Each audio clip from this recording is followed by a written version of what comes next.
Now, I've been designing enamel pins for about 2 years now, and looking back on all of it, I realized that I made a lot of mistakes with my business. Hi, I'm Macy, and I'm the artist and designer behind Mualcaina, a small business focused on kawaii merch. I don't regret making these mistakes, however, hopefully these are some things you can keep in mind when running your pin business. First is not double checking my proofs, at least sometimes. I tend to get caught up with trying to get my pins to start production that I don't actually take the time to check my proofs. This has happened to me a number of times, one of them being that I forgot to indicate a cutout for a filler pin. If you don't know what a cutout is, it's basically a hollow part in an enamel pin, and if you don't mark the cutout with a red X, they will assume it's supposed to be filled with white enamel. It's not fun, and it is a pain having to deal with all of this, as you just wasted time and money. Always double check your proofs, as it is what you will refer to your rep if something does go wrong with the pins later on.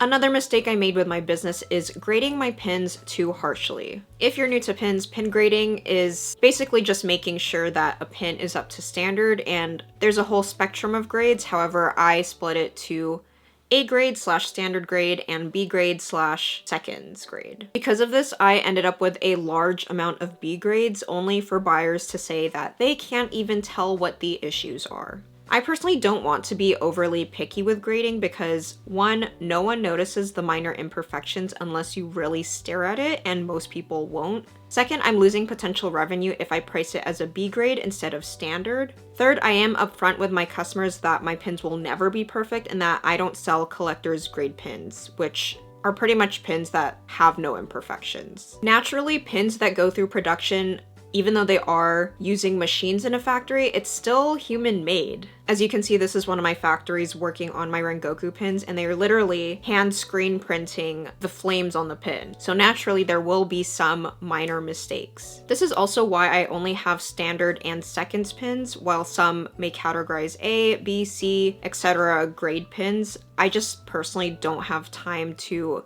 deal with all of that. And again, it is normal for some of them to have a tiny speck.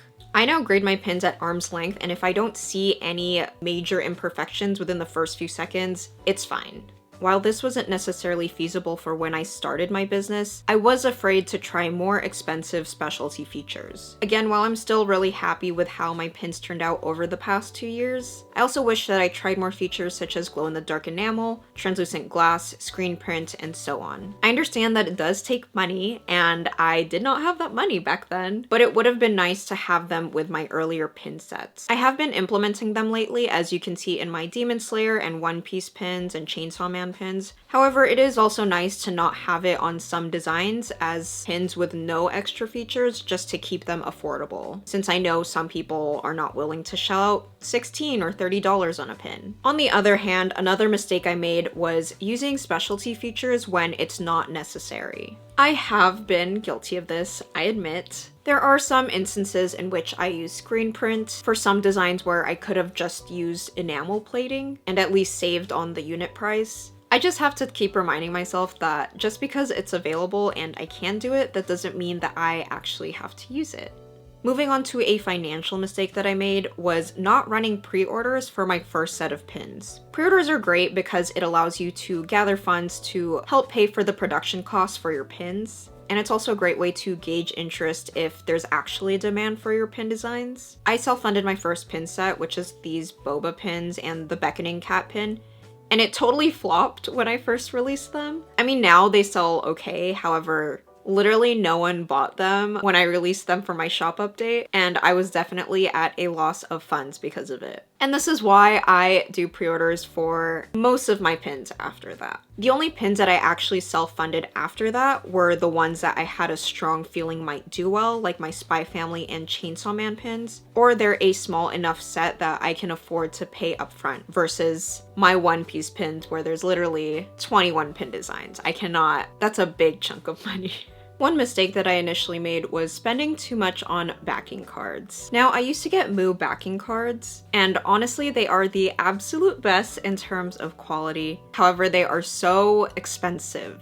I would order their recycled cotton cards and the unit price would be 30 cents each, even with a coupon. I switched over to Got Print and the quality is almost the same, but at a fraction of the price at 6 cents each. I also just prefer to have the same backing card for each pin. I know some artists have really cute backing cards for different pin sets, however, I go through a lot of orders and I personally don't want to have to think about which pin should go on which backing card. Plus, I am in the group that throws out the backing cards of the pins that I bought, just because I don't want a drawer full of them. Let me know in the comments if you're team keep the backing card or team throw out the backing card.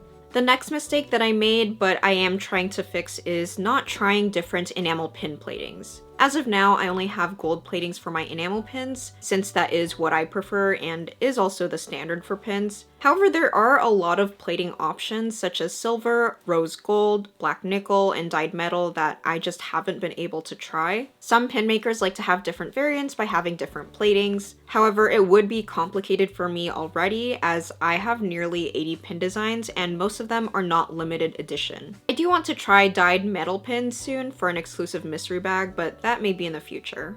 With that being said, hopefully you don't make the same mistakes that I made with my pin business. If you make enamel pins, comment down below some of the mistakes that you made so we can all learn from it. If you're new to pin making and want to get started on how to manufacture pins, watch this video where I give the step-by-step process on how I talk to manufacturers and get my pins produced.